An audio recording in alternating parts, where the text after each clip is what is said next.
Hi guys, আমি আমার second video নিয়ে আসলাম। এবার আমরা প্রথম অধ্যায়ের মেইন অঙ্কগুলি করাবো মেইন বইয়ে। তো আমরা প্রথম 9 নাম্বার অঙ্কে যাই।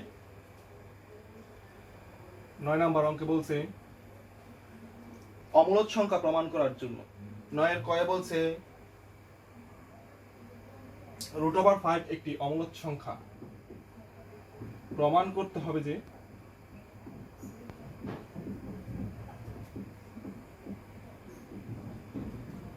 √5 একটি অমূলদ সংখ্যা।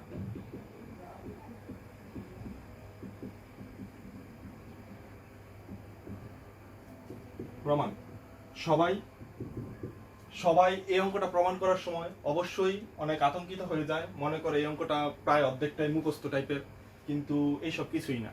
অঙ্কটা প্রত্যেকটা লাইন এখানে বোঝার আছে, তো সবাই অবশ্যই ভালো করে বুঝবা। তো দেখো, প্রথম আমরা ক্যালকুলেটরে √5 সমান কত এটা চেক করব। ক্যালকুলেটর √5 সমান কত হয়? তো √5 সমান হবে 2 পয়েন্ট সামথিং। √5 সমান হবে 2 পয়েন্ট সামথিং। 2.22 এরকম টাইপের হতে পারে, বা 2.33 এরকম টাইপের হতে পারে। সো আমরা পরে এখান থেকে কি বোঝা যাচ্ছে, √5টা পূর্ণ সংখ্যা কত আছে এখানে 2। তো √5 2 থেকে 2 পয়েন্ট সামথিং যেহেতু, তার মানে 2 থেকে বড়, এবং 2 এর পরে পূর্ণ সংখ্যা কত 3। 2 এর পরে নরমালি পূর্ণ সংখ্যা কত হয় 3। তো √5 3 থেকে ছোট। তো এইখানে আমরা এটাই লিখবো। তার আগে প্রথম একটু স্টার্ট করব। 1 স্কয়ার সমান কত 1, 2 স্কয়ার সমান কত 4, তারপর √5 স্কয়ার সমান 5। এই তিনটা লাইন ফিক্সড থাকবে। 1 স্কয়ার, 2 স্কয়ার, তারপরে যা প্রমাণ করবে √5 বললে √5 স্কয়ার, √7 বললে √7 স্কয়ার, √10 বললে √10 স্কয়ার। তারপরে আমরা এখন অতএব দিয়ে লিখব √5 2 থেকে বড় এবং 3 থেকে ছোট। এবার আমরা একটু উদাহরণ দেই, যেমন 3 আর 5 এর মাঝে কোন সংখ্যা আছে? 3 আর 5 এর মাঝে আছে 4, কিন্তু এখানে √5টা বলছে 2 এবং 3 এর মাঝে। 2 এবং 3 এর মাঝে বলতে কি বোঝায়? 2 এবং 3 এর মাঝে যেই সংখ্যাগুলি আছে ওই সংখ্যাগুলো, এবং 2 এবং 3 এর মাঝে দশমিক ছাড়া কোনো সংখ্যা নাই। কারণ যেমন 3 এবং 5 এর মাঝে 4 আছে, এরকম 2 এর পরের সংখ্যা হয় 3। সো এর মাঝে দশমিক ছাড়া আর অন্য কোনো সংখ্যা নেই, তো এর মাঝে পূর্ণ সংখ্যা নাই। সো আমরা লিখতে পারি অতএব বা সুতরাং √5 পূর্ণ সংখ্যা নয়।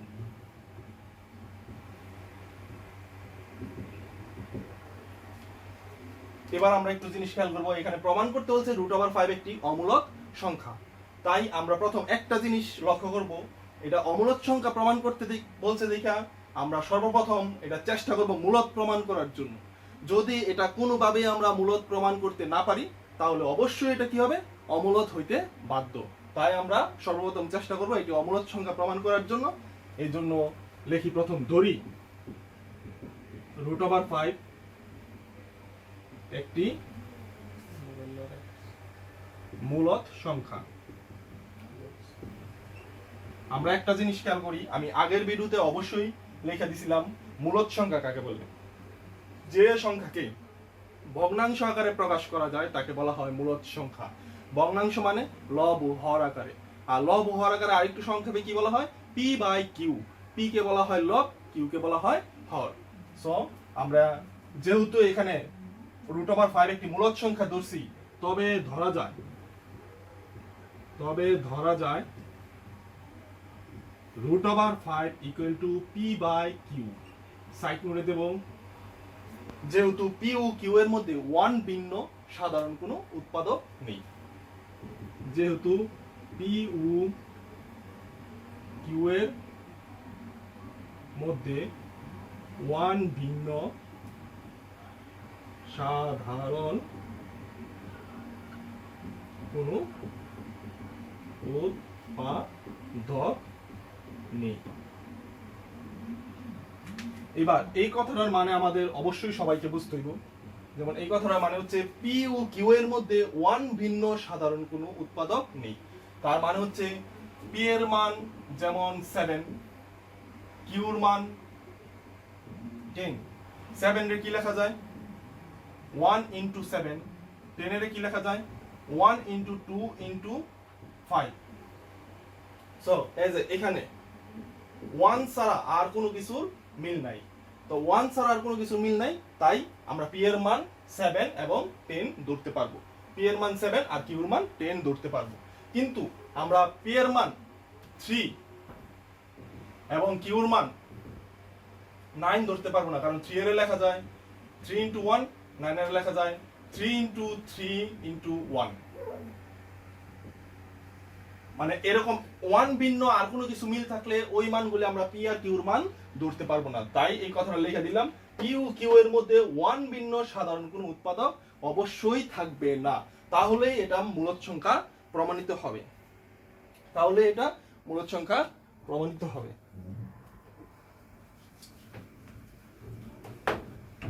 এবার আমরা এখানে লিখতেছি উভয় পক্ষকে বর্গ করি বর্গ করলে স্কয়ার বর্গ করলে এখানে p স্কয়ার এখানে q স্কয়ার বর্গ করলে রুট r স্কয়ারে কাটা যায় 5 আর এখানে p square by q square আর আমরা জানি বর্গ মানে কি q এর উপরে স্কয়ার মানে q কয়টা আছে দুইটা q মানে q ইনটু q এই যে q স্কয়ার সমান সমান q ইনটু q তো দুইটা q আছে তো আমরা এজন্য উভয় পক্ষকে q দ্বারা গুণ করি 5q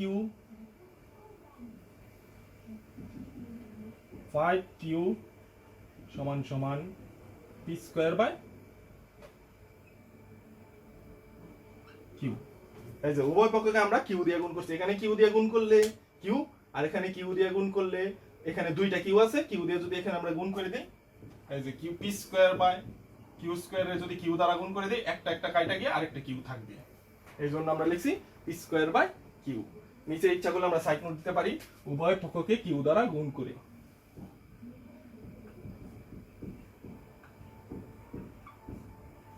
q দ্বারা গুণ করে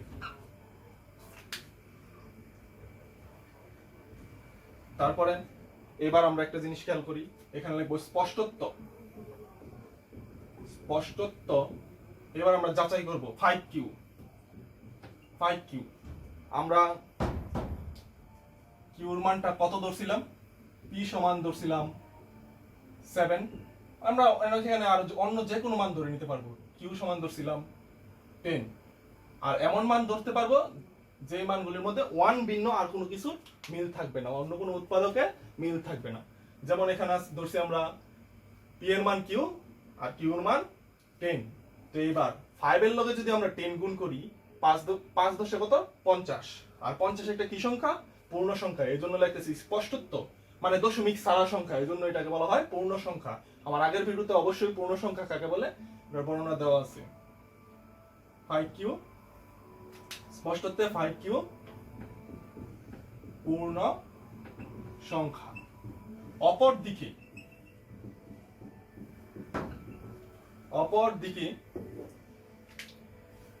দিকে p স্কয়ার বাই q এবার p স্কয়ার বাই q যেমন এখানে আমরা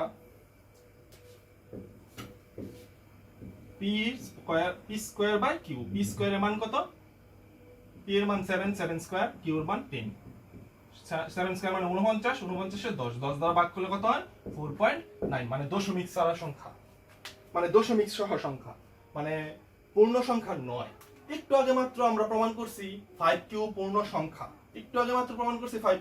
সংখ্যা অপর দিকে সমানের এই সাইডে যা আছে তা প্রমাণিত হইছে পূর্ণ সংখ্যা নয় অপর দিকে এটা প্রমাণিত হইছে এটা পূর্ণ সংখ্যা নয় সমানের এক সাইড প্রমাণ করছি পূর্ণ সংখ্যা 5 10 50 5q সমান সমান 5 into 10 সমান সমান 50 একটা পূর্ণ সংখ্যা আর একটা পূর্ণ সংখ্যা নয় আর দুইটা কোন সময় এখানে যেহেতু এটা ইকুয়াল আছে তো কিন্তু আমরা একটু মাত্র প্রমাণ করছি একটার মান বের হয় 50 আর একটা মান বের হয় 4.5 তার মানে বোঝা যাচ্ছে এটা কোনো সময় সমান হতেই পারে না সো এটা কোনো সময় সমান হতেই পারে না সো এটা যেহেতু সমান হতে পারে না এটার উৎপত্তি কোথা থেকে এই যে প্রথম লাইন থেকে তার মানে এই প্রথম লাইনই কোনো সময় সমান হতেই পারে না এখানেই আমাদের ভুল আছে সো আমরা এখানে তাইলে লিখব অতএব অতএব 5 Q not equal to P square by Q. এটা কখনো সমান হতে পারে না। তারপরে লিখবো অর্থাৎ এটার উৎপত্তি কোথা থেকে, √5 equal to P by Q. So এটাও কোনো সময় কি হতে পারে না, সমান হতে পারে না। এটা যেহেতু সমান হতে পারে না, এখানে এটা উৎপত্তি কোথা থেকে হয়েছে, এখান থেকে। এটা সমান হতে পারে না, এদিকে এটা কোনোভাবেই সমান হতে পারবে না। সো এই জন্য লিখছি √5 not equal to P by Q. আর আমি আগের ভিডিওতে অবশ্যই বলছিলাম পি বাই কিউ মানে কি, মূলত। পি বাই কিউ মানে যাকে ভগ্নাংশ আকারে প্রকাশ করা যায়, মানে এটা একটা মূলদ সংখ্যা। সো পি বাই কিউ একটি কি সংখ্যা, মূলদ সংখ্যা। আর যেহেতু এটা মূলদ সংখ্যা হইবই না কোনো সময়, তো অবশ্যই এটা কি হবে, √5। অতএব √5 একটি অমূলদ সংখ্যা। এবার আমরা একটা জিনিস খেয়াল করি, যেমন এখানে √5 আসছে, যদি √5 হয় তাহলে এইভাবে করি। আর যদি এখানে √10 হয়, √10 এর মানটা দেখবো আমরা কত হয়। প্রথম ক্যালকুলেটরে ক্লিক করে দেখবো √10 সমান কত হয়। √10 এর মান যত হয়, যেমন √10 এর মান যদি 3 পয়েন্ট সামথিং বের হয়, তাহলে এটা বুঝতে হইব যে 3 থেকে বড় আর 4 থেকে 3 থেকে বড় এবং 4 থেকে ছোট। যদি 4 পয়েন্ট সামথিং হয়, তাহলে বুঝতে হইব 4 থেকে বড় এবং 5 থেকে ছোট। যদি 5 পয়েন্ট সামথিং হয় √10 এর মান, তাহলে আমরা বুঝতে হবে এটা 5 থেকে বড় এবং 6 থেকে ছোট। তো যত পয়েন্ট সামথিং হবে, যদি 5 পয়েন্ট সামথিং হয়, তো এখানে লিখবো 5, এখানে লিখবো 6, মানে 5 থেকে বড়, 6 থেকে ছোট। আর এখানে √10 মানে এখানে √10 লিখবো, √5 এর পরিবর্তে √10। এখানে √10, এখানে √10, এখানে √10, এখানে শুধু 10, এখানে শুধু 10, এখানে শুধু 10, এখানে শুধু 10, এখানে √10, এখানে √10, আর বাকি সব ঠিক আছে। তো এই নিয়মে আমরা শুধু √10 না, যে কোনো সংখ্যার বর্গমূল অমূলদ সংখ্যা প্রমাণ করতে চাইলে আমরা প্রমাণ করতে পারবো। তারপরে আমরা আসতেছি 10 নম্বর অঙ্কে।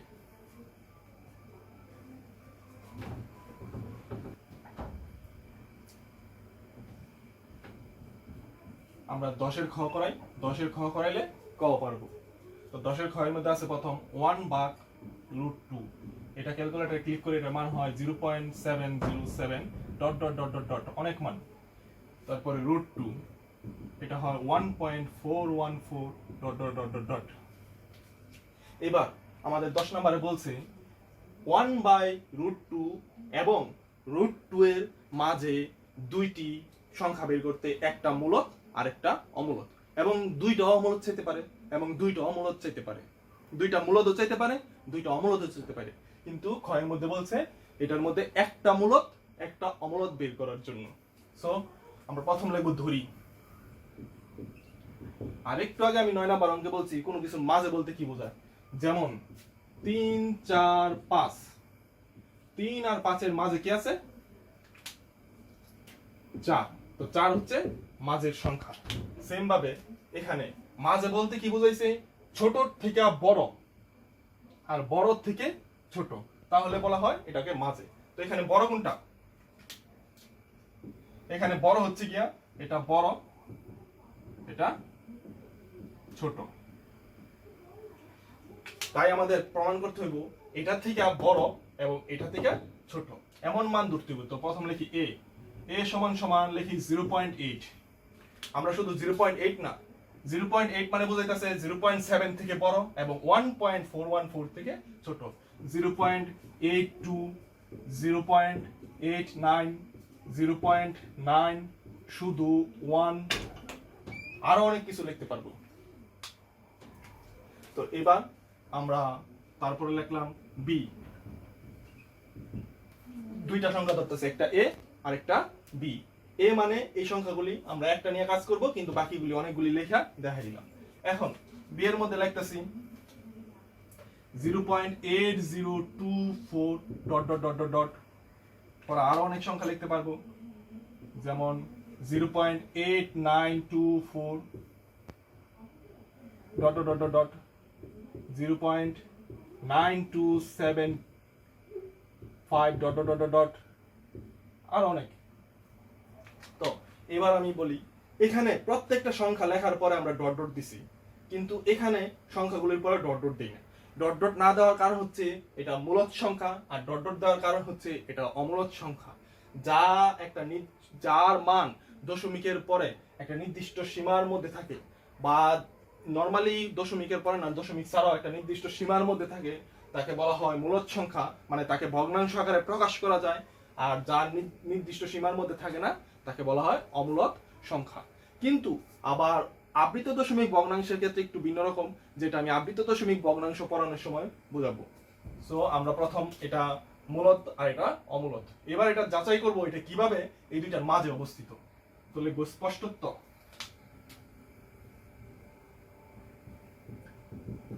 স্পষ্টত্ব 0.707 ডট ডট ডট ডট, এই যে এটা তুললাম, এটা থেকে বড় কোনটা 0.8, আবার এটা থেকে বড় কোনটা এই যে এটা 1.414 ডট ডট ডট ডট, এই যে বুঝা যাইতাছে এটা থেকে এটা বড়, এটা থেকে এটা ছোট, মানে 0.8 টা 0.707 থেকে বড় এবং 1.414 থেকে ছোট বরাবর, এবং 0.707 dot dot dot dot 0.8024 dot dot dot dot 141 dot dot dot dot.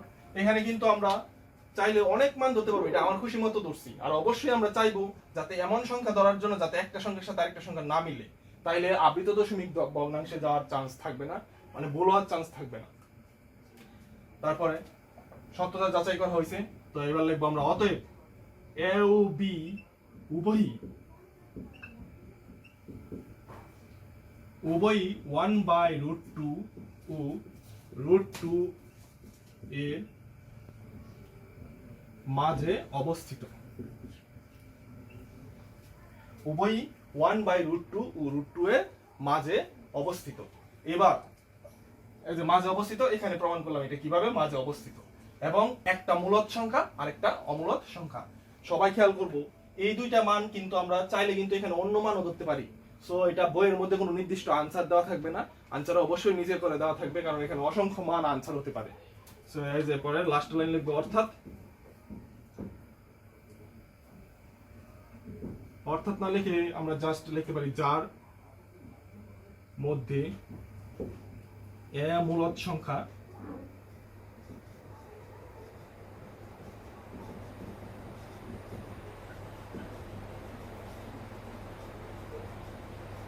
এবং বি অমূলদ সংখ্যা। শেষ, আমরা এখানে শেষ করতে পারি অঙ্ক। এবার নেক্সট আমরা আসবো 11 নাম্বার অঙ্ক। 11 ক এর মধ্যে বলছে প্রমাণ করতে যে কোনো বিজোড় পূর্ণ সংখ্যার বর্গ একটি বিজোড় সংখ্যা। যেমন আমরা দেখাই, যেমন 5 এর একটা বিজোড় সংখ্যা, এটার বর্গ করলে কত হয় 25 একটা কি সংখ্যা বিজোড় সংখ্যা।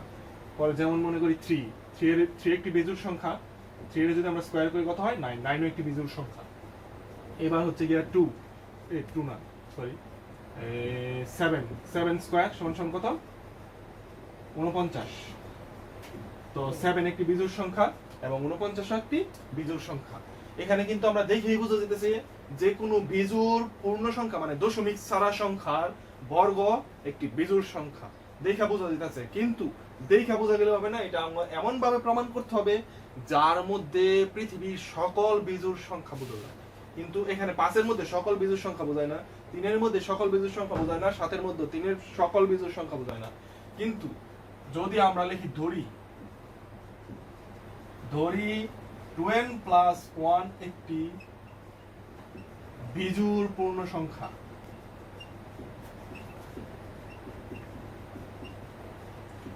আমরা শুধু এখানে 2n + 1 না, এখানে আমরা 2n - 1 ও ধরতে পারবো, কারণ আমরা জানি যে সংখ্যার সাথে 2 গুণ থাকে তা একটা জোড় সংখ্যা। যেমন n এর মান যদি আমরা 1 ধরি, 1 2 3 4 ডট ডট ধরি, n এর মান যদি 1 ধরি তাহলে কত হবে 2 × 1 = 2। n এর মান যদি 2 ধরি 2 × 2 = 4। n এর মান যদি 3 ধরি 2 × 3 = 6। তো সব কি সংখ্যা পাইতেছি জোড় সংখ্যা পাইতেছি, মানে 2n মানে একটি কি সংখ্যা জোড় সংখ্যা। 2n মানে জোড় সংখ্যা। 2n যেহেতু জোড় সংখ্যা, একটা জোড় সংখ্যার সাথে 1 যোগ করলে এটা বেজোড় সংখ্যা হয়, একটা জোড় সংখ্যা থেকে 1 বিয়োগ করলে এটা বেজোড় সংখ্যা। সো আমরা 2n + 1 ও একটি বেজোড় সংখ্যা পূর্ণ সংখ্যা ধরতে পারবো, বা 2n - 1 ও একটি আমরা বেজোড় পূর্ণ সংখ্যা ধরতে পারবো। তো এবার কি প্রমাণ করতে বলছে? একটি বিজোড় পূর্ণ সংখ্যার বর্গ একটি বিজোড় সংখ্যা, মানে বর্গ। তো বর্গ বলছে দেখে আমরা এটার উপরে বর্গ করে দিলাম। বর্গ করলে কত হয়? এটারে ধরবো a, এটারে ধরবো b। তাহলে সূত্র কি দেওয়া হয়েছে? a plus b whole square. এটা a ধরবো, এটা b ধরবো, তাহলে হচ্ছে a plus b whole square. a plus b whole স্কয়ারের সূত্র কি? a square plus 2a b হচ্ছে 1 প্লাস b স্কয়ার। তো এবার সূত্র অনুযায়ী হয়েছে গিয়া 2 এর উপরে স্কয়ার মানে 4, আর n এর উপরে স্কয়ার মানে n স্কয়ার, আর 2 দুগুণে 4, 4 ওকে 4, 4n প্লাস 1 স্কয়ার মানে 1। এবার এই দুইটা থেকে কি কমন যেতেছে? এই দুইটা থেকে কমন যেতেছে 4n। তো এখানে থাকলো একটা n, আর এখানে 4n চলে গেছে, দিকে থাকলো কিছু না, কিছু না থাকলে থাকে 1, আর এখানে থাকে প্লাস দিয়ে 1। এইবার অতএব 4n ইনটু n প্লাস 1 একটি জোড় সংখ্যা। কিভাবে? আমরা বলছিলাম যেই সংখ্যার সাথে 2 গুণ থাকে, যেই সংখ্যার সাথে 2 গুণ থাকে তা একটি কি সংখ্যা? জোড় সংখ্যা। যেই সংখ্যার সাথে 2 গুণ থাকে তা একটি জোড় সংখ্যা। তো সেম ভাবে এখানে 4 এর মধ্যে কি আছে? এই যে এই সংখ্যাটার মধ্যে কি আছে? 4 এর কি লেখা যায়? 4 এর লেখা যায় 2 ইনটু 2n n প্লাস 1। এই যে এইটারে আমরা এটা লিখতে পারি। তার সাথে কি গুণ আছে? 2 গুণ আছে, আর 2 গুণ আছে মানে 2 গুণ আছে সবটার সাথে, তার মানে এটা একটা কি সংখ্যা? জোড় সংখ্যা। আর নয়তো আমরা n এর পরিবর্তে 1, আর এখানে 1, আর এখানে 1 ধরলে এটা একটা জোড় সংখ্যা পাবো, এখানে 2 ধরলেও জোড় সংখ্যা পাবো। যে সংখ্যাই ধরে এটা জোড় সংখ্যা পাবো। তো এটা একটা জোড় সংখ্যা, আর এটা যেহেতু একটা জোড় সংখ্যা, জোড় সংখ্যার সাথে যোগ আছে 1, সো এটা একটা কি সংখ্যা হবে? বিজোড় সংখ্যা। তো লিখবো আমরা অর্থাৎ 4n into n plus 1 plus 1 plus 1 একটি বিজোড় সংখ্যা। বা অতএব দিয়ে লিখলাম, তারপর লাস্ট লাইনে দিলাম অর্থাৎ। অর্থাৎ দিয়ে কি বলেছে? এটা একটা বিজোড় সংখ্যা। আর এটা কোথা থেকে পাইছি? এটা থেকে। আর এটা কি? একটা বেজোড় পূর্ণ সংখ্যার বর্গ। তো আমরা কি প্রমাণিত হইলো? সকল বেজোড় সংখ্যা, এখানে এই সংখ্যা দিয়ে বোঝাইতেছে সকল বেজোড় সংখ্যা। কারণ n এর মান যদি 1 ধরি, এটার মান হবে 2 ওকে 2, আর একে হচ্ছে কত? 3। n এর মান যদি 2 ধরি, 2 দুগুণে 4, 4 আর একে কত হইছে? 5। তো এটা n এর মান আমরা 1 2 3 4 ধরলে এটা সকল সংখ্যা হইব, সকল বেজোড় সংখ্যা বোঝায় এটা দিয়া। তো আমরা এখন লিখতে পারবো অর্থাৎ প্রমাণিত হলো সকল বেজোড় পূর্ণ সংখ্যার বর্গ একটি বেজোড় সংখ্যা। মানে প্রশ্নটা লিখে দিল, অর্থাৎ সকল বিজোড় পূর্ণ সংখ্যার বর্গ একটি বিজোড় সংখ্যা। সকল বিজোড় পূর্ণ সংখ্যার বর্গ একটি বিজোড় সংখ্যা। তো 11 নম্বর শেষ হলো। এইবার আমরা 12 নম্বরে যাচ্ছি। 12 নম্বর হচ্ছে আবৃত দশমিক ভগ্নাংশ।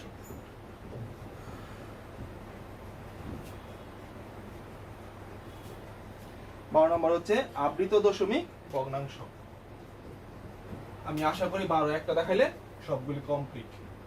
12 ক নাম্বার আছে 1/6।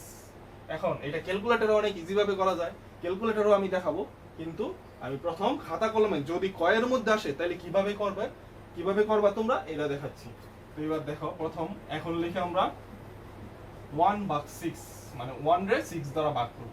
এখন 1 রে তো 6 দ্বারা ভাগ যায় না, এটা হচ্ছে ছোট ক্লাসের অঙ্ক, আমরা ছোট ক্লাসে এই ভাগগুলি করতাম। 1 রে তো 6 দ্বারা ভাগ যায় না, এজন্য দশমিক দিয়া একটা শূন্য দিতে হবে। 6 কে 6, এবার 10 থেকে 6 গেলে কত হয়? 4। দশমিকের জন্য আবার একটা শূন্য, তারপর আমরা 6 6 কত? 36। তারপর এখানে বিয়োগ করলে আবার হয় 4, দশমিকের জন্য আবার একটা শূন্য, 6 6 কত হয়? 36। তো আবার কত থাকে? 4। তো এটা বারবার 4 থাকবে, আর দশমিক দিয়ে একটা শূন্য দিলে বারবার এখানে 6 হবে। তো বারবার 6 হবে দেখা। এবার এটার আনসার হচ্ছে 1/6 ইকুয়াল টু, আমরা দশমিকের আগে একটা সৌন্দর্যের জন্য শূন্য দিতে পারি, 0.16 পৌনপৌনিক। এটার নাম হচ্ছে পৌনপৌনিক। এই চিহ্নটার নাম হচ্ছে পৌনপৌনিক। পৌনপৌনিক। এই চিহ্নটার নাম হচ্ছে পৌনঃপুনিক। আর 1/6 ইকুয়াল টু 0.16 পৌনঃপুনিক। পৌনঃপুনিক কেন দিছি? পৌনঃপুনিকের কাজ হচ্ছে একই সংখ্যা যদি বারবার হইতে থাকে তাহলে এটাকে আমরা পৌনঃপুনিক দিয়ে প্রকাশ করতে পারি। যেমন এখানে হইতে পারে একটা 1.424242 dot dot dot dot dot, এটা আমরা লিখতে পারি হচ্ছে গিয়া 1.424 এর উপর পৌনঃপুনিক, 2 এর উপর পৌনঃপুনিক, দুইটার উপর পৌনঃপুনিক। আর এখানে যদি থাকতো 1.423423 ডট ডট ডট ডট, এখানে আমরা লিখতে পারবো 1.423 4 থেকে 3 এর উপর পৌনঃপুনিক। এখানে বুঝাইছে তিনটার উপর পৌনঃপুনিক। 4 থেকে 3 মানে বুঝাইছে 423 তিনটার উপর পৌনঃপুনিক। এটা 432 বারবার একই সংখ্যা থাকার কারণে এটা হচ্ছে গিয়া তিনটার উপর পৌনঃপুনিক। আর তিনটার উপর পৌনঃপুনিক তিনটা সংখ্যাই বারবার দেখা 423, কিন্তু পৌনঃপুনিক চিহ্ন আমরা তিনটা দিই নাই। এখানে সকল যদি 5টাও থাকে আমরা প্রথমটা আর শেষেরটা পৌনঃপুনিক দিব, তার মানে বোঝাবো মাঝেরটাগুলো পৌনঃপুনিক আছে। এবার আমরা 13 নম্বর অঙ্কে আমরা ও নাম্বার অঙ্কটা করাইলাম। ও নাম্বার অঙ্কটা করাইলে সবগুলি অঙ্ক আমরা মোটামুটি বুঝতে পারবো। তো 13 নম্বর অঙ্ক হচ্ছে আবৃত দশমিক ভগ্নাংশ। আবৃত দশমিক ভগ্নাংশ মানে আবৃত দশমিক ভগ্নাংশে দেওয়া আছে, এটাকে সাধারণ ভগ্নাংশে প্রকাশ করতে হবে। 13 নম্বর হচ্ছে কি আবৃত দশমিক ভগ্নাংশ দেওয়া আছে, এটাকে সাধারণ ভগ্নাংশে প্রকাশ করতে হবে। যেমন ও নাম্বার দেওয়া আছে 6.2309, 3 থেকে 9 এর উপর পৌনঃপুনিক মানে বোঝাইছে 309 মানে তিনটার উপর পৌনঃপুনিক। তো এবার আমরা এটা কিভাবে আবৃত দশমিক ভগ্নাংশ পালন করব, সাধারণ ভগ্নাংশ পালন করব। তো এটার জন্য আমাদের কয়েকটা রুলস পালন করতে হবে। প্রথম রুলস, সর্বপ্রথম সমান চিহ্ন দিয়ে আমরা একটা ভগ্নাংশ চিহ্ন দিয়ে দিব। ভগ্নাংশ চিহ্নের নিচে যতগুলির উপর পৌনঃপুনিক আছে, পৌনঃপুনিক কয়টার উপর আছে? একটা, দুইটা, তিনটা সংখ্যার উপর পৌনঃপুনিক আছে, এর জন্য 3টা 9 লিখব। এজন্য আমরা 3টা 9 লিখছি। এবার দেখতে হবে দশমিকের পরে পৌনঃপুনিক বাদে কয়টা গড় আছে। পৌনঃপুনিক বাদে কয়টা গড় আছে? দশমিকের পরে পৌনঃপুনিক বাদে ঘর আছে হচ্ছে শুধু একটা গড়, আর যতটা পৌনঃপুনিক বাদে গড় ততটা শূন্য। এই জন্য প্রথম খেয়াল করলাম যতটা পৌনঃপুনিক এতটা 9, তারপরে দশমিকের পরে পৌনঃপুনিক বাদে যত গড় আছে ততটা শূন্য। তারপরে আমরা সম্পূর্ণ অঙ্ক তুলব উপরে, দশমিক ছাড়া এবং পৌনঃপুনিক ছাড়া সম্পূর্ণ অঙ্কটা তুলব 62309, পরে মাইনাস চিহ্ন দিব। মাইনাস চিহ্ন দিয়ে আমরা কি তুলব? পৌনঃপুনিক বাদে এবং দশমিক বাদে যে পৌনঃপুনিক ছাড়া যে সংখ্যাগুলি আছে ওই সংখ্যাগুলি তুলব, কিন্তু দশমিক বাদে 62 মানে 62 তুললাম। তো এবার 62 তুললাম। এবার এই যে প্রথম রুলস আবার বলি একটু, প্রথম রুলস যতগুলি উপর পৌনঃপুনিক ততটা 9, পরে দশমিকের পরে যত ঘর আছে পৌনঃপুনিক বাদে ততটা শূন্য, তারপর সম্পূর্ণটা তুললাম, তারপর পৌনঃপুনিক বাদে যা যা আছে সবগুলি বিয়োগ করে দিলাম, তারপর বিয়োগ করার পরে যা যা হইছে তা আনসার। এখানে 62309 থেকে 62 বিয়োগ করব মানে 62। এবার পরে এখান থেকে 9 থেকে 2 গেলে কত হয়? 7, 0 থেকে 6 গেলে 0 মানে 10, 10 থেকে যদি 6 যায় তাহলে কত থাকে? 4, তাহলে 3 মানে হাতের 1 থাকে 2, 2, 6, 62247। তো এটা আনসার হচ্ছে, আমরা এখানেও আনসার দিতে পারি, কিন্তু বইয়ের সাথে আনসার মেলানোর জন্য এটা আমরা কাটাকাটি করে দেব তারপরে। আর যদি কারো ইএস ক্যালকুলেটর থাকে, ইএস অথবা ইএস প্লাস, তাহলে আমরা ক্যালকুলেটরে এটা তুললে সাথে সাথে এটার মানটা বের হয়ে যাবে। ক্যালকুলেটরে তুললে এটার সাথে সাথে এটার মানটা বের হবে, পরে যা যা মান বের হবে এটার মান হবে, এখানেও আনসার দিতে পারি আমরা।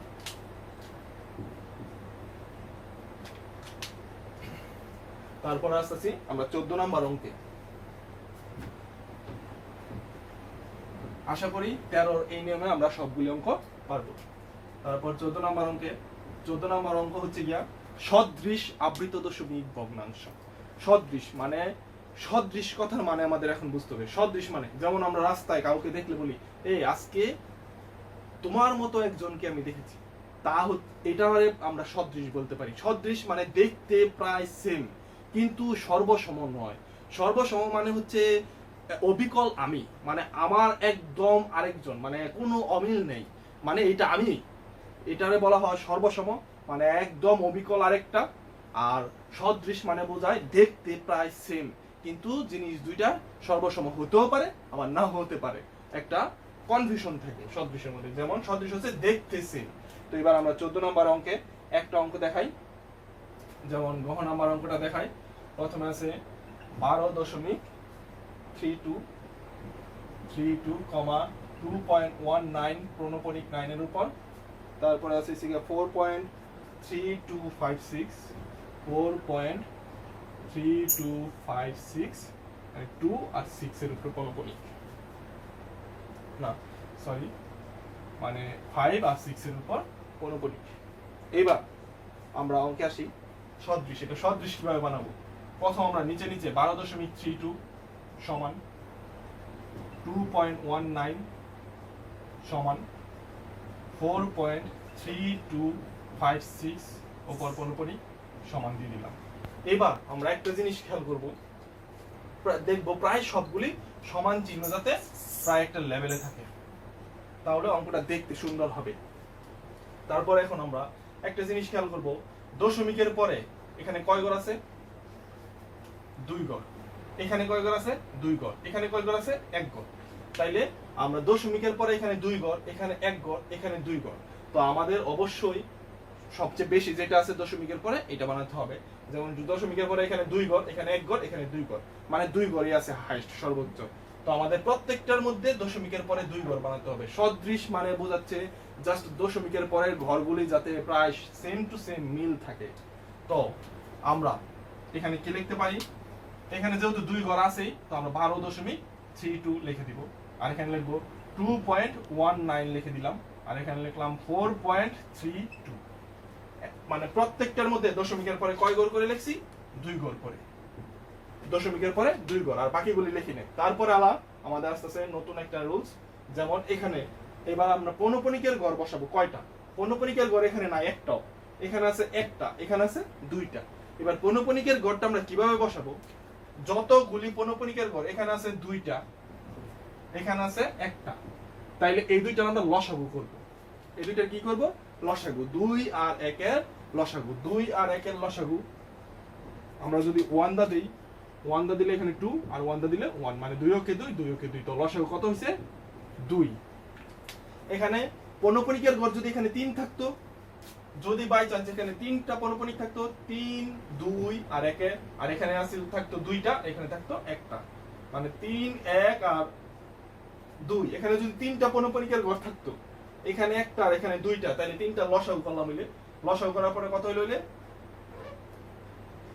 লসাগু করার পরে এটা 3টার মধ্যে কোনো কিছু মিল নাই, তাহলে লসাগু হইব 3 একে 3, 3 দুগুণে কত? 6। লসাগু হইব 6, মানে পৌনঃপুনিকের ঘর এখানেও 6টা, এখানেও 6টা, এখানেও 6টা।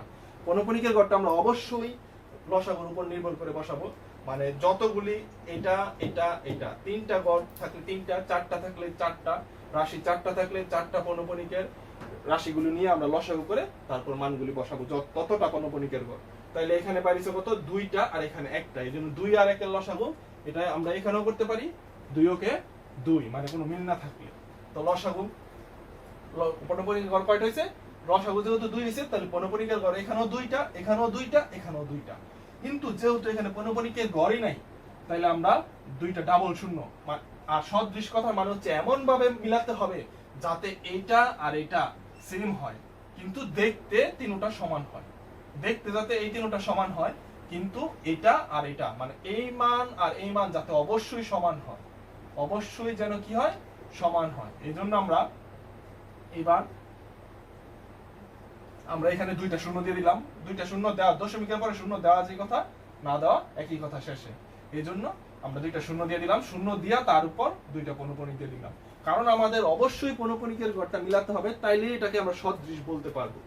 তারপরে এটা, আর আমরা পৌনঃপুনিক মানে কি বলছিলাম? 1.6 পৌনঃপুনিক, তার মানে হচ্ছে কি 1.66666 ডট ডট ডট ডট অসীম। তো আমরা এখানে 1.9 এর উপরে পৌনঃপুনিক, মানে 2.19 এর উপরে 9 এর উপরে পৌনঃপুনিক, তার মানে বোঝা যাচ্ছে 9 অসংখ্য। তো আমরা 9 অসংখ্য লিখতে পারবো, কিন্তু অসংখ্য না লিখে 2টা লিখবো। পরে দুইটার উপর পনুপনিক দিয়ে দিব। কারণ কারণ এখানে আমি বলছিলাম কি পনুপনিকের গড় কত বানাইতে হবে দুইটা, কারণ দুইটা লসাগু কত হয়েছে একে, আর দুইটা পনুপনিক, দুইটা লসাগু হচ্ছে গিয়া দুই, এই জন্য পনুপনিকের গড় এখানেও দুইটা বানাতে হবে, এখানেও দুইটা, এখানেও দুইটা, আর এখানে অলরেডি দুইটা দেওয়া আছে, এই জন্য 5 6 উপর পনুপনিক দিয়ে দিলাম। এই যে দেখতে এবার সদৃশ হয়েছে, কারণ 12 দশমিক, দশমিকের পরে দুই গড় পনুপনিক নরমাল সংখ্যা, পরে পনুপনিকের গড় দুইটা, এখানেও দশমিকের পরে দুই গড় নরমাল সংখ্যা, পনুপনিকের গড় দুইটা, দশমিকের পরে দুই গড় নরমাল সংখ্যা, পনুপনিকের গড় দুইটা, প্রায় দেখতে সেম সেম, এই জন্য এটাকে বলা হয় সদৃশ। তার মানে এই তিনটা সংখ্যাকে আমরা সদৃশ করলাম। তো এখন 14 নাম্বার আমরা আশা করি সকল পনুপনিকের অঙ্ক থাকলে আমরা সদৃশ করতে পারবো। তারপর আমি করাবো 15। এখন আমি সবাইকে দেখাবো 15 গ। 15 গ, আর 15 গ করলে আমরা 15 সবগুলি পারবো। আর 15 প্রায় সেম টু সেম 14 মতো। 14 মধ্যে যেমন আমরা সদৃশ করেছি, 15 মধ্যে এই তিনটা পদকে আমরা সদৃশ করতে হবে, তারপর তিনটা আমাদের যোগ করতে হবে। তো সদৃশ করার জন্য প্রথম আমরা 14 মতো করে তুললাম 0.0069 পনুপনিক ইকুয়াল টু 0.92, 9 এর উপর 9 আর 2 এর উপর পনুপনিক, 0.134, 1 এর উপর পনুপনিক, 3 এর উপর পনুপনিক। তো এইবার অবশ্যই আমাদেরকে একটা জিনিস খেয়াল করতে হবে, যাতে তিনটা সমান নিচে নিচে হয়, তাহলে অঙ্কগুলি দেখতে সুন্দর হবে। এবার আমাদের প্রথম মিলাতে হবে পনুপনিক ছাড়া দশমিকের পরে কয়টা গড় আছে। এখানে আছে পনুপনিক ছাড়া কয়টা গড়, দুইটা গড়, এখানে একটাও নাই, এখানেও একটাও নাই। তো আমাদের প্রত্যেকটার মধ্যে পনুপনিক ছাড়া দুইটা গড় বানাতে হবে। তো প্রথম আমাদের একটা জিনিস একটু যদি সামনে লেখা নেই, তাহলে সদৃশ করার জন্য আরেকটু সহজ হয়। যেমন কি লিখতে পারি আমরা 0.006 পনুপনিক, এটার মানে হচ্ছে গিয়া 0.006 এর উপর পনুপনিক মানে অসংখ্য 6 6 6 6 6 6 ডট ডট ডট ডট। তো এবার 0.92 এর উপর পনুপনিক মানে বোঝাচ্ছে 0.92929292 অসংখ্য 92। এবার 0.134 পনুপনিক মানে বোঝাচ্ছে 1 আর 3 এর উপর পনুপনিক চিহ্ন, এটার মানে বোঝাচ্ছে 134 sorry 0.134 dot dot dot dot. এবার আমাদের একটা জিনিস খেয়াল করতে হবে, দশমিকের পরে কয়টা গড় বলছি বানাতে হবে, প্রথম পনুপনিক ছাড়া দুইটা গড়। তো এখান থেকে আমাদের প্রথম দুইটা গড় নিয়ে ফেলবো। তো এখানে আছে, এখানে কত আছে 0.00, আর পরেরটার মধ্যে আছে 0.92, পরেরটার মধ্যে আছে 0.13। অবশ্যই একটা নিচে নিচে রাখবো, তাইলে এটা সদৃশ দেখতে সুন্দর হবে এবং যোগ করতে পারবো। তারপরে পনুপনিকের গড় কয়টা রাখতে হবে এটা খেয়াল করতে হবে। এখানে আছে পনুপনিকের গড় কয়টা, একটা, এখানে আছে দুইটা, এখানে আছে তিনটা। তো এটা প্রথম লসাগু করতে হবে, একটা, দুইটা, তিনটা। এই প্রথমটার মধ্যে একটা, পরেরটার মধ্যে দুইটা, পরেরটার মধ্যে তিনটা, লসাগু করলে কত হবে 3 গুণে 6, 6 কে 6। তো লসাগু যেহেতু 6 বের হয়েছে, তো আমাদের পনুপনিকের গড় এখানেও দশমিকের পরে 6টা বানাতে হবে, এখানেও 6টা গড় বানাতে হবে, এখানেও 6টা গড় বানাতে হবে। তো এখান থেকে শেষ পর্যন্ত প্রথম 6টা গড় লিখে দিব। 6টা, যেহেতু এখানে সব 6 6, তো এখানে আমরা 6টা 6 লিখে দিব, 1 2 3 4 5 6। আর পনুপনিক প্রথমটার উপরে আর শেষেরটার উপরে বোঝায় সবগুলির উপর পনুপনিক। এবার এখান থেকে দ্বিতীয়টার থেকে আমরা 6টা করে লিখে দেব। তো 92 92 92, প্রথম 6টা সংখ্যা লিখে দেব 92 92 92। তো প্রথম থেকে শেষের উপর পনুপনিক। এখান থেকে আমরা 6টা লিখে দিব 1 2 3 4 5 6। তো 4 1 3 4 1 3, 4 3, এখান থেকে কি লিখবো 4 1 3 4 4 1 3 4 1 3। প্রথমটার উপর পনুপনিক, শেষেরটার উপর পনুপনিক। তারপর এখানে আমরা 14 কাজ শেষ, মানে সদৃশ প্রমাণিত হয়ে গেছে। এটা এই তিনটা সংখ্যা একে অপরের সদৃশ প্রমাণিত হইলো।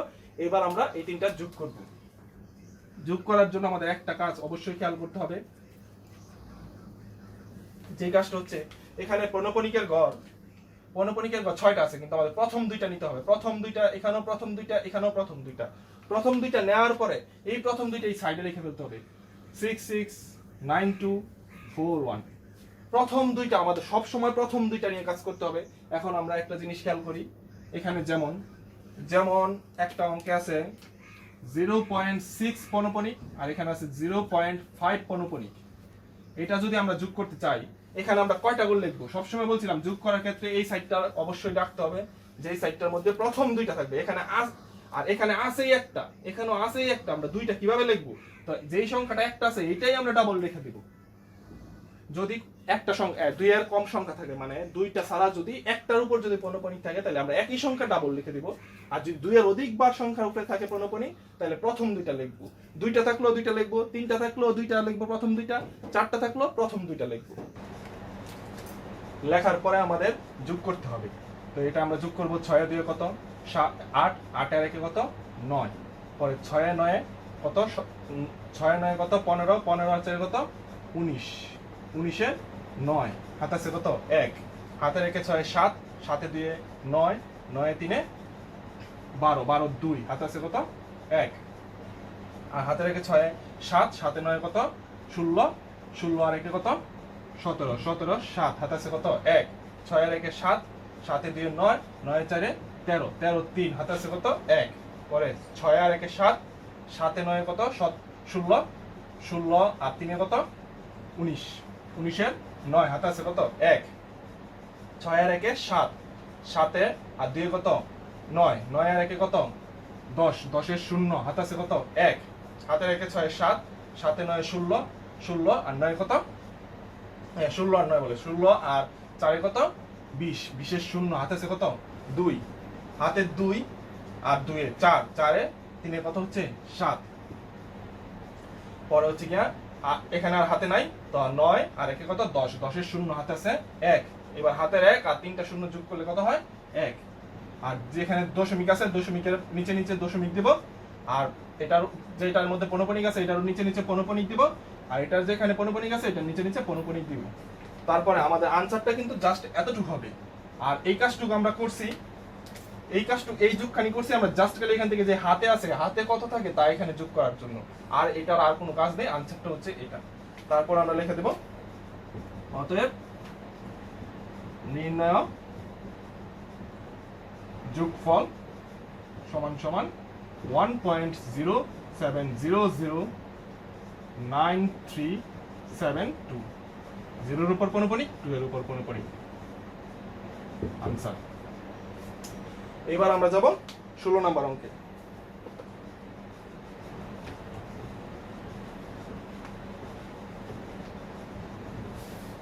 এবার 16 নম্বর অঙ্কে বলছে আমাদের, এটার মধ্যে বলছে যোগ করার জন্য, আর 16 নম্বর অঙ্কে বলছে বিয়োগ করার জন্য। আর 16 প্রায় সেম টু সেম 15, মানে যা করছি তার মধ্যেই খালি এখানে আমরা বিয়োগ করব। এখানে যেমন যোগ করছি ওটার মধ্যে খালি বিয়োগ করব। তো 16 15 মতো তোমরা সবাই পারবা, বাসায় ট্রাই করবা। পরে 17, 17 হচ্ছে গুণ। এখানে 15তে করাইছি যোগ, 16তে হচ্ছে বিয়োগ। 15-র মতো শুধু খালি বিয়োগ করবা, আর 17 হচ্ছে গুণ করার জন্য। তো আমরা 17-র একটা অঙ্কে গেলাম প্রথম।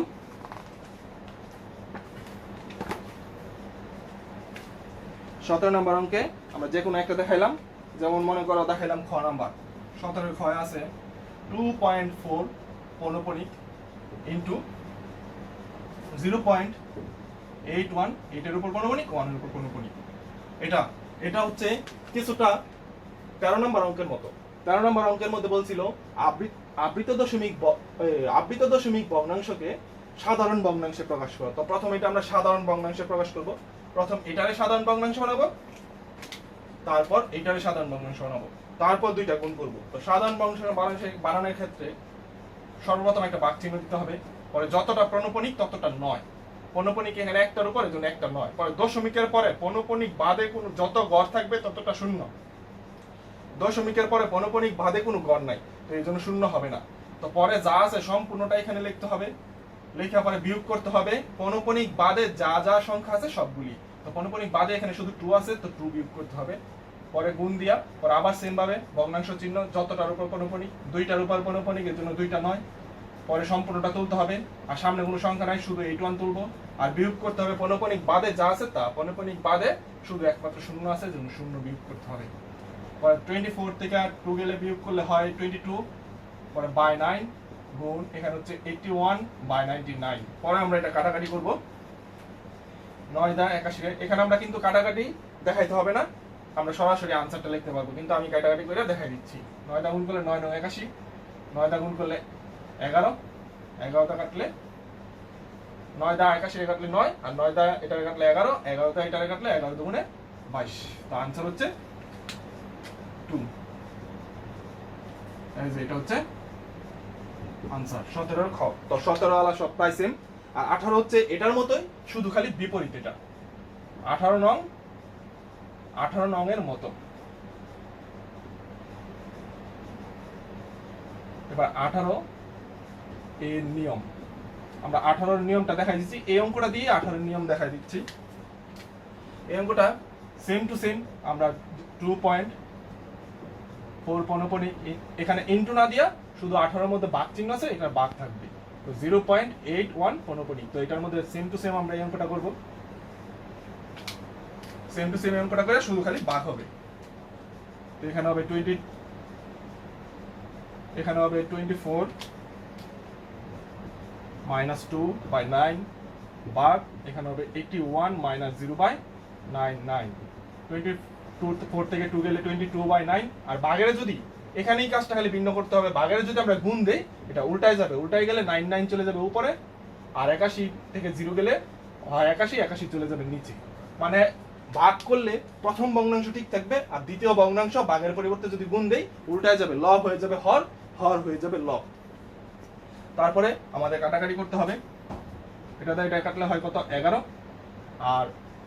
আর কোনো কিছু কাটাকাটি যাচ্ছে না। তো আমাদের এখানে নিতে হবে 81, আর এখানে এটা গুণ করলে কত হয়? 22 * 11 গুণ করে দেখি। 2 কে 2, 2 কে 2, 0, 2 কে 2, 2 কে 2, 2 4 2, 2 4 2। এটা হচ্ছে आंसर। 18 নাম্বার আমরা অঙ্ক করাই নাই কোনো, কিন্তু 17টাই আমরা 18 বানায় করাই দিলাম। এখানে ভাগ চিহ্ন থাকবে। 18 খালি এটাই সম্পূর্ণ, শুধু খালি ভাগ চিহ্ন থাকবে।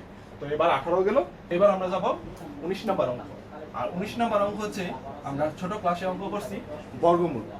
মানে কোন সংখ্যাকে বর্গমূল করার নিয়মকে বলা হয় বর্গমূল করতে হবে। আর এটাই হচ্ছে 19 নাম্বার অঙ্কের রুলস। এবার বর্গমূল, যেমন আমরা একটা অঙ্ক করাই দেই। প্রথমে কি আছে? ক নম্বরে 12। 12 এর বর্গমূল করতে হবে। এখন 12 এর বর্গমূল করার জন্য প্রথম আমরা 12টা লিখব। আর এটা সবচেয়ে সহজ পদ্ধতি হচ্ছে গিয়া লেখা, আমরা একটা ডান সাইডে একটা টান দিলাম।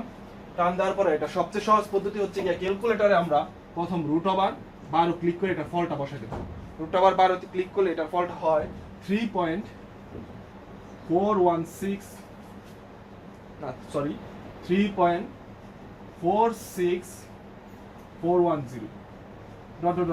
আরো অসংখ্য মান হয়। আমরা এখানে কয়টা লিখলাম? 5টা লিখলাম। কারণ আমাদের বইয়ের মধ্যে বলছে 19 নম্বর অঙ্কে 4 স্থান পর্যন্ত আসন্ন 4 স্থান পর্যন্ত মান এবং 3 স্থান পর্যন্ত আসন্ন মান বের করার জন্য। আর 4 বলছে থেকে হাইস্ট আমাদের 5টা নিতে হবে। যতটাই বলবে আমরা তার থেকে একটা বেশি নেব। এই জন্য এখানে 5টা লিখছি। আমরা এটা সহজ পদ্ধতির জন্য এখানে এটা ক্যালকুলেটরের সাহায্যে আগে করে ফেলছি। √12 মানেই বর্গমূল। আর এটা কিভাবে মানটা বের হইছে এটা আমরা খাতা কলমে কইরা দেখাইতে হবে। কারণ যদি 4 নাম্বার অঙ্কেতে আসে তাহলে এবার খাতা কলমে কইরা দিতে হবে। তো প্রথমে এখানে কত আছে? 3। তার মানে বুঝতে হবে প্রথমে 3 দ্বারা ভাগ করতে হবে।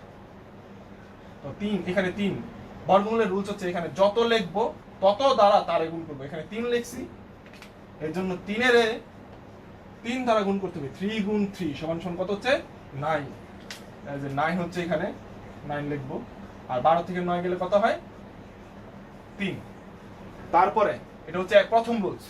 পরে সেকেন্ড রুলস, এখানে যা লিখছি তার ডাবল এখানে বসাতে হবে। তার ডাবল যা লিখছি তার ডাবল। তো 3 গুণ 2, এখানে আছে 3 আর কোনো কিছু ডাবল মানে 2 দ্বারা গুণ। তো 3 গুণ 2 সমান কত? 6।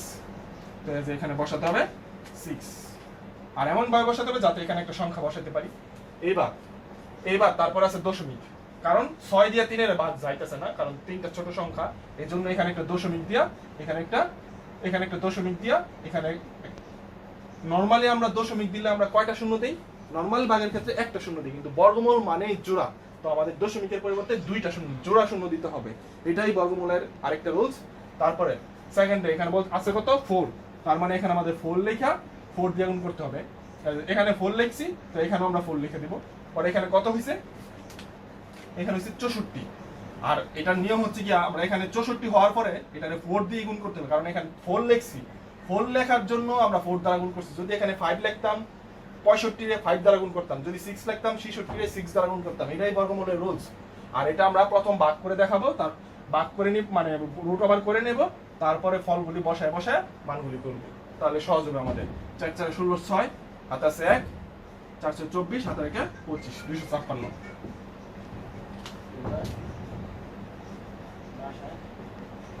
পরে এটা থেকে ডিভাইড করি, 10 এর থেকে 6 গেলে কত হয় 4, হাতে আছে 1, 5 এর থেকে 6, 10 এর থেকে 6 গেলে আবার কত হয় 4, পরে হাতে রেখে 2 এর থেকে 3, 3 এর থেকে 3 গেলে 0। পরে দশমিকের জন্য না, তারপরে এখানে টান দিয়ে এদিক দিয়ে টান দিয়ে বাম সাইড দিয়ে আবার এবার এটা ডাবল বসাইতে হবে।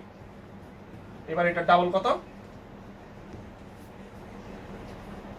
এটা ডাবল, এই সবটা ডাবল, এবার সবটা ডাবল, সবটা ডাবল কত,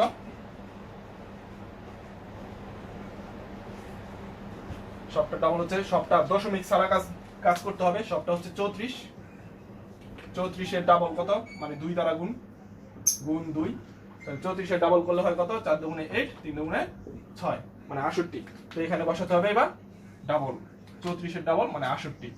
তো এবার 68 এখানে আবার আরেকটা সংখ্যা দিয়া বসায়া পরে এটা কাজ করতে হবে। এখন সংখ্যা যদি বসাই, এটা একও যদি বসাই 681 হয়ে যায়, মানে এটা অনেক ছোট সংখ্যা হয়ে যায়, এই জন্য দশমিকের জন্য আবার ডাবল শূন্য। একবার দশমিক দিছি, এই জন্য ডাবল শূন্য লিখে দিছি, আর কোনো কাজ করি নাই। আমরা জানি নরমাল ভাগের অঙ্ক ক্ষেত্রে এইভাবে অঙ্ক করার ক্ষেত্রে বারবার দশমিকের জন্য একটা করে শূন্য দেয়, কিন্তু বর্গমূলের ক্ষেত্রে ডাবল শূন্য দিতে হবে। তারপরে কত দিয়ে দিতে হবে, 6, 6টা দিলে এবার কত হয়েছে 686। এটার যদি আমরা 6 গুণ করি তাহলে কত হবে, 6 6 36 এর 6, হাত আছে কত 3, 6টা 48 আর 3 কত 51, 51 1, পরে হাত আছে 5, 6 6 36 আর 5 কত 6 6 36 আর 5 হচ্ছে 41, মানে 4116, 4116, 6 দ্বারা এখানে 6 দিলাম। তো এখানে আমরা কয় ঘর পর্যন্ত নিছি, 2 ঘর পর্যন্ত। এইভাবে সেম ভাবে আমরা কয় ঘর পর্যন্ত করব, 1 2 3 4 5 ঘর পর্যন্ত করব। আর 5 ঘর পর্যন্ত করার পরে এই ফলটা আমরা নিচে লিখে দিব। অতএব নির্ণয় 12 এর বর্গমূলের 3 দশমিক স্থান পর্যন্ত আসন্ন মান। এবার আসন্ন মানের কাজটা হচ্ছে কি, আমি একটু বোঝাই দিই। যেমন 12 এর বর্গমূল কত বেরিয়েছে, 3.46410। কত, আমি 5 দশমিক পর্যন্ত নিছি। এখন বলছে 3 দশমিক স্থান পর্যন্ত আসন্ন মান। যদি 3 দশমিক স্থান পর্যন্ত আসন্ন মান বলে, আমাদের 4 নাম্বার ঘরটা দেখতে হবে। 4 নাম্বার ঘরে কত আছে, 1। যদি 4 নাম্বার ঘরে 5 অথবা 5 এর বেশি সংখ্যা থাকে, তাহলে 3 নাম্বার ঘরে এসে 1 যোগ হয়, 3 নাম্বার ঘরে এসে 1 যোগ হয়। কিন্তু এখানে আছে 1, এজন্য এটা 3 দশমিক স্থান পর্যন্ত হবে 3.464, মানে সেম সংখ্যা, মানে কোনো চিহ্ন চেঞ্জ হবে না। আর যদি বাই চান্স এখানে 1 না থেকে 5 থাকতো, অথবা 6 থাকতো, অথবা 7 থাকতো, মানে 5 অথবা 5 এর উপরের সংখ্যা থাকতো, তাহলে এখানে এসে 1 যোগ হইলে এখানে 4 না হইয়া 5 হইলে। যদি এখানে 6 থাকতো, এখানে 5 হইলে, এখানে 7 থাকতো, এখানে 5 হইলে, এখানে 8 থাকতো, এখানে 5 হইলে। এটাকেই বলা হয় আসন্ন মান। আর বাকি নরমালি আসন্ন বলে নাই 4 দশমিকের ক্ষেত্রে, তো এটা খালি 4টা দশমিকের পরে 4টা করে লিখে দিব আমরা। তো এবার 19 গেল, এবার 20। আর 20 হচ্ছে গিয়া 20 নাম্বার অঙ্কে বলছে মূলদ আর অমূলদ প্রমাণ করার জন্য। আমি জাস্ট একটু সংক্ষেপে ধারণা দিয়ে দিই। 20 নাম্বার অঙ্কে 20 নাম্বারে ক বলছে, ক মানে 0.4 পৌনপণিক। এটা চোখ বন্ধ করে আমরা বলতে পারবো এটা মূলদ সংখ্যা, কারণ এটার উপরে কি আছে, পৌনপণিক। আর পৌনপণিক মানেই যাকে ভগ্নাংশ বানানো যায়। যেমন পৌনপণিকের ভগ্নাংশ বানানোর রুলস হচ্ছে কি, একটা বাক চিহ্ন দিয়ে একটা 9, দশমিকের জন্য যতটা পৌনপণিক আছে ততটা 9, দশমিকের পরে পৌনপণিক বাদে যত গড় আছে এতটা 0, আর গড় নাই তো 0 নাই, তো এই জন্য 4, পরে সম্পূর্ণটা লেখা বিয়োগ করব, পৌনপণিক বাদে যা আছে তা, পৌনপণিক বাদে আছে 0, উপরে হচ্ছে 4/9, মানে এটা একটা ভগ্নাংশ হইছে। লব ও হর, এটা হচ্ছে লব, এটা হচ্ছে হর।